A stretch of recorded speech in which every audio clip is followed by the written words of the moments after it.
கண்டிப்பாக நான் முடிவு பண்ணலை, எனக்கு டைம் வேணுன்றார். இதுலேருந்து நம்ம என்ன புரிஞ்சுக்கிறோம்?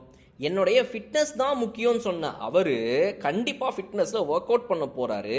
அந்த ஃபிட்னஸ் நல்லா இருக்கும் பட்சத்தில் கண்டிப்பாக நான் விளையாட போகிறேன், எனக்கு விளையாடுறதுல இன்ட்ரெஸ்ட் இருக்குன்னு அவர் சொல்லியிருக்காரு. அதுதான் புரிஞ்சுக்கணும் நம்ம. ஐ ஹாவ் இன்ட்ரெஸ்ட் டு பிளேன்னு தோனி, எனக்கு விளையாட ஆசையாக இருக்குது அப்படின்னு தோனி சொல்லலை. ஆனால் அதைத்தான் அவர் சொல்லியிருக்கார். கரெக்டாக புரிஞ்சுக்கிறீங்களா? ஸோ தோனி அவர்கள் தனக்கு விளையாடக்கூடிய இன்ட்ரெஸ்ட் இல்லாமல் இவ்வளோ விஷயங்களை செய்வாரா? எனக்கு விளையாடுறதுக்கு இன்ட்ரெஸ்டே இல்லைப்பா, சும்மா சொல்லிட்டுக்கிறானுங்க, ஏதோ ஃப்ரான்ச்சைஸின்றாங்க, ஏதோ டீல்ஸுங்கிறாங்க, பிராண்ட் டீல்ஸு காசு நிறைய பேர் சொல்கிறாங்க. இந்த பிராண்ட் டீல்ஸ் ஒரு காசு வரும், அதுக்காக தான் வருஷம் வருஷம் அவர் கஷ்டப்பட்டு எப்படியாவது 2 மாதம் வரைக்கும் காசு வாங்கி. இந்த விராட் கோலி, தோனி, ரோஹித் சர்மா இவங்கெல்லாம் இதுக்கப்புறம் சம்பாதிக்கணுன்ற ஆசையில் தான் எதையாவது பண்ணிட்டுருக்காங்க நீங்கள் நினச்சிட்டு இருக்கிறீங்களா? இந்த லெஜெண்டரி பிளேயர்ஸ்லாம் அதை தாண்டி எப்பயோ வந்துட்டாங்க.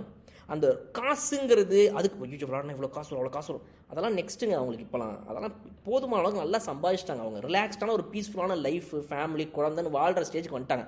அதை மீறியும் இந்த லெஜெண்டரி பிளேயர்ஸ் ஏதாவது ஒரு ஃபார்மேட்டில் விளாடுறாங்க அப்படின்னா அது பியூர்லி அவங்களுடைய லவ் ஃபார் த கேம்.